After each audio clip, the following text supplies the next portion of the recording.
really the rain has been consistent for the last several hours since we've been here. And check it out. This is a product of all of that water we've been getting. This neighborhood here in St. Augustine started flooding around 1 o'clock with high tide. Now, the good news, the flooding does seem to be going down slowly but surely. But people who live here, of course, keeping an extra eye to make sure that this water doesn't creep into their homes. The winds really picking up here, about 20 miles per hour, especially near the water. This is the Indian River just over my shoulder here. We're about 40 minutes away from Cocoa Beach. You can see those waves really starting to pick up. And for people living in Titusville, the time to prepare is winding down.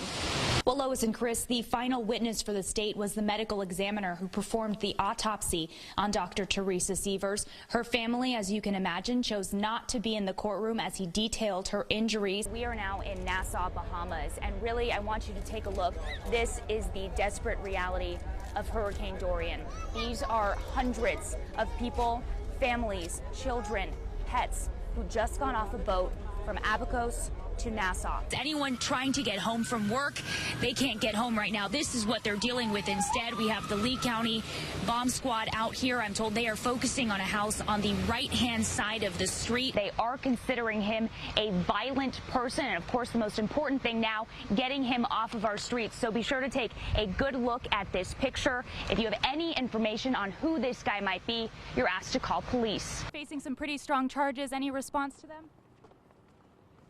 Anything to say to the Aiken family?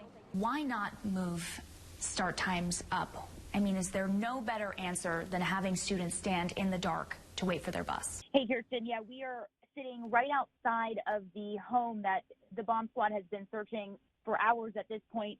I can tell you that the house has metal shutters on the 3 front windows, but in the last 5 minutes or so, we saw bomb squad deputies in their full gear walking up to this single bag now that's left in the driveway. About 15 minutes before that, you heard Taylor Petrus mention it. We have the bomb squad robot also here. It rolled up and it's been sitting sort of at the edge of the driveway of this home for the last 15 minutes or so. Our reporter Brooke Schaefer has been covering this trial since the beginning. Brooke. Yeah, Amanda, like you said, guilty of first-degree murder and guilty of conspiracy. The jury only deliberated for about 4 hours when they came out with this verdict. Now, inside the courtroom, near silence as the verdict was read, the judge did tell the family before a verdict was read that he didn't want to hear any, audible emotion, any outbursts, anything like that. So we didn't hear a lot from Teresa Sievers' family and friends, but there was a gasp when they said guilty of first-degree murder from a couple of her friends who were sitting inside the courtroom. Again, pretty amazing that in only 4 hours they came back with this verdict. We were just minutes away from that 6:30 deadline. The jury had said at 6:30 they were going to go home and potentially come back tomorrow. But instead of that, we have a verdict of guilty. Now, the jury is going to come back next week. There is another phase to this. Because he was found guilty of first-degree murder, Mark Sievers now faces the death penalty. So the next phase in this is the penalty phase. So the jurors will have to come back next week. We're expecting that to start on Tuesday. Okay, Brooke, you're our eyes and our ears inside the courtroom. You said that her family was emotional when we heard this. We're also hearing that some of the jurors are emotional now as well. Yeah, Amanda, I'm going to be honest. I didn't have a good eye on the jurors while we were inside there, but as you can imagine, this is an emotional case for everybody involved. There are a lot of gruesome details in this, and you can imagine jurors are getting invested, as all of us have been as well. The family is inside. I'm told they are hugging now as they just got that verdict of guilty of first-degree murder and conspiracy for Mark Sievers. Amanda? And Brooke, we can see the family of Teresa Sievers hugging there, as you had just mentioned. What was the initial reaction from them when you saw the verdict come down unanimously that Mark Sievers was found guilty of first-degree murder and also guilty of conspiracy? Well, Bob and Amanda, Teresa Seaver's family has been inside the courtroom throughout the trial. Since opening statements, they have been here. Her sister, her mom, her brothers are in town as well. We also have a couple of her friends that are inside. So all of them were sitting down. They were holding hands. They were all sitting very closely, I'm sure, holding their breath as they waited to hear this verdict, a verdict they have been waiting for years for. And again, like I said, the judge made sure to mention before the verdict was read that he did not want to hear any outbursts. Of course, this is an emotional moment, as you can imagine. So there were no outbursts or anything like that, but a couple of her friends did. You sort of could hear them gasp a bit when they heard a verdict of guilty. When the final bell rings at Tanglewood Elementary School, get ready to get soaked. It's a very serious day here at Tanglewood. Wet water dismissal is serious business for teachers, staff, and even the parents. Mom Beth Zimmerman planned all morning for this. You make sure you have towels and goggles, and you make sure you have enough water guns. And Dad Michael Quilty, he took the day off. I prepared all morning. I went to Walmart, got my water balloons, make sure I had my water guns ready. No one is safe at wet water dismissal, not even reporters. Well, we got the shot. The seriously fun and seriously wet last day of school tradition started back in 2002 by teacher Cindy Reynolds. When she passed away a few years later, the entire school got behind it, and well, you get the idea. Today, 14 years after she passed, the tradition lives on. And for the first time ever, Miss Reynolds' son was there to watch. Two misses. She was a really fun person, and I think there's no better way to kind of honor her memory than do something fun like this. A legacy of fun and memories these kids will never forget. At Tanglewood Elementary School, Brooke Shaffer, Wink News. Now. He said he knew almost immediately that something was a little off when he got this text message yesterday. Now he has a message for the person who sent it. On Ash Wednesday, police say scammers targeted close to a dozen parishioners at this Cape Coral church. Yeah, I got a text message on my phone. It said, it was Father Gordon, and, am I, available for, to text right now. Rick Knutson was one of at least 9 people, police say, from St. Andrew Catholic Church who got this text message from a scammer posing as the church priest. The text said he needed $500 in gift cards for a friend with cancer. And then said, can you get it from any store around you now? I'll pay you back. Let me know as soon as possible if you can get the cards for me. God bless you. Police think the scammers may have targeted parishioners listed on the church website or in brochures. The people they prey upon are interested in trying to do better things, so it makes them an easy target. Knutson said he feels taken advantage of. It's irritating. It's, it's really a shameful practice, and, they should be ashamed of themselves. Now, police say, unfortunately, one woman did fall victim to this scam. She's out $500 tonight. And I did hear back from the Diocese of Venice. They said this type of scam is not new and, unfortunately, isn't only happening at churches here in Cape Coral, but at churches nationwide. Live in the Cape, I'm Brooke Shaffer, Wink News. Now. Brooke, thank you. My photographer Eric and I spent most of the day outside today, and I can tell you these triple-digit temps aren't messing around. The first day of summer. Oh, it is hot outside today. Coming in hot in Southwest Florida. Some people will do anything to get a little relief.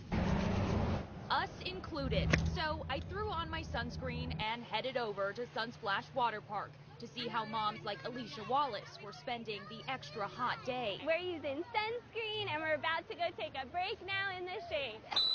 And speaking of sunscreen, lifeguards at the park like Abby Montoya lather up. I would make sure to check up on all guards, make sure they have water, sunscreen, proper sun protection. For our employees, we actually suggest they all have one of these. This is 64 ounces. We have them fill it up with water. No, water, not soda. But it's not all fun in the sun. With an extra high heat index, firefighters also need to take extra steps to stay safe. If we have to, we'll bring extra crews in just to relieve some of the other guys that are working. Crews, we're told, always have these coolers of ice water ready to go because in Florida, It's hot today, it's hot tomorrow, it's going to be hot next week. so no matter where you spent this hot first day of summer, You have to do things a little bit more cautious too with it being this warm. staying hydrated and finding as much shade as possible are key, especially when it's as hot as it is today, or you can just stay in the air conditioning. That's another pretty good rule of thumb there. I'm live in Cape Coral. Brooke Schaefer, Wink News. Now. Dark skies and powerful waves dominate Cocoa Beach. That's where we find Wink News reporter Brooke Schaefer live for us tonight. Brooke?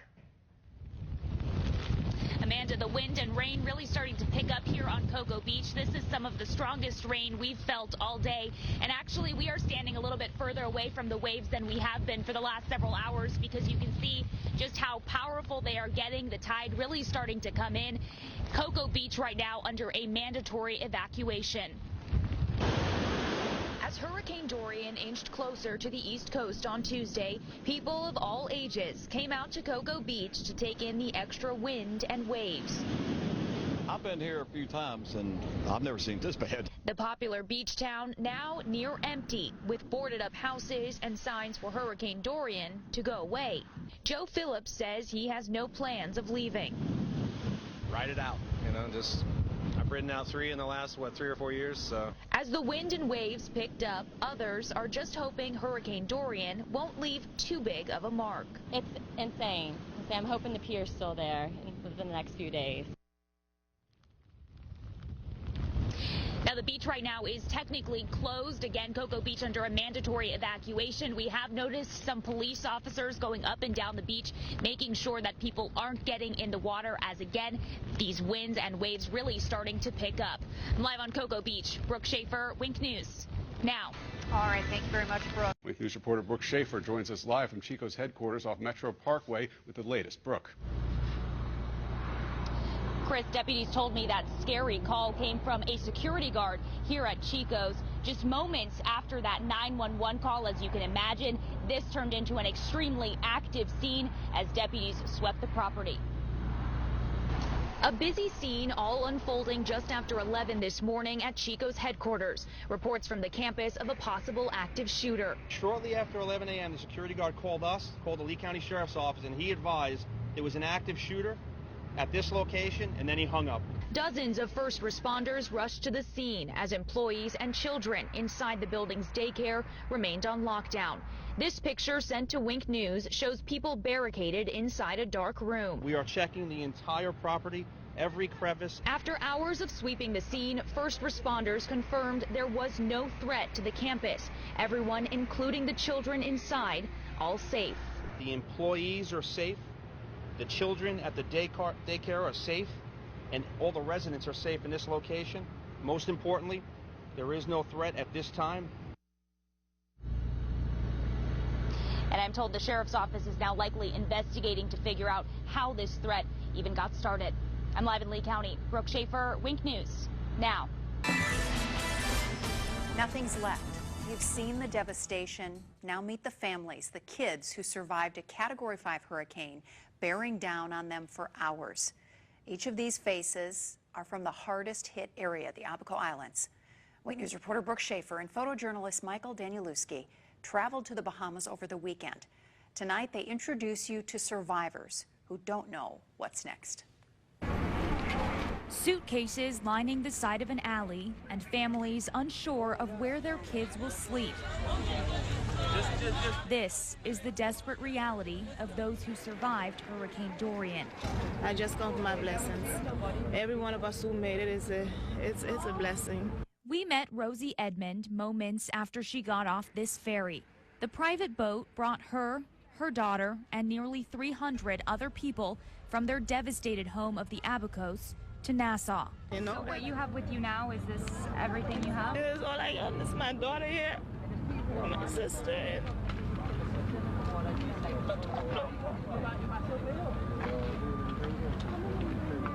Most of the people on her boat didn't know where to go. There was no government official waiting for them at the port. Instead, nonprofits organized rides to shelters. There are 3 government-run shelters in Nassau, but we weren't allowed inside to check out the conditions. Still, this option is better than staying at home. Watch your own people just underneath a bunch of rubble just like that. There's nothing you can do. You can't give a helping hand. It is what it is. You got baby? Rosie's sister, Betty, made the trip with her. Abaco finish. There's nothing there. Nothing. No gas, nothing in Abaco because it's not safe. You can smell dead body. You know, it's not safe. The aftermath of Hurricane Dorian, possibly most heartbreaking on the faces of these children. Their parents will now look for work and school for their kids. But most of all, it seemed these evacuees just wanted someone to be there.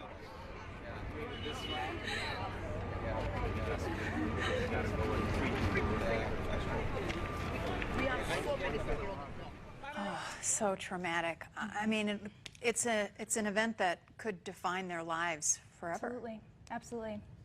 Is there enough in Nassau to help all these people? You know, that's really the question. A lot of these people were getting off the boat, especially that woman you just met there, and you know, they don't know people in Nassau. They don't know what their next steps are. There's a lot of question marks, you know, on where to go, what the next steps are for them. But you know, like I just said in there, when you think about the fact that that option of not knowing and being in the unknown with their children, that option is better than staying at home. You know, that really brings it down to a human level. You know, right? Yeah. Fortunately, some of them have family, like the mother and son and the sisters together. Absolutely, I mean, to cling on to. Right. Absolutely. Right. But a lot of people, I do want to mention, a lot of people have been reaching out, asking how to help. I know that's a big thing on the minds of a lot of people at home. We do have an article up on Wink News about how you can help. I've posted some links on my Facebook page for a couple organizations that we met when we were on the ground in Nassau. So there are options, and you know, these families will need help, obviously, for a very long time. Years to come, probably. We'll keep checking on them, Brooke. Thank you. Thanks, Brooke. Absolutely.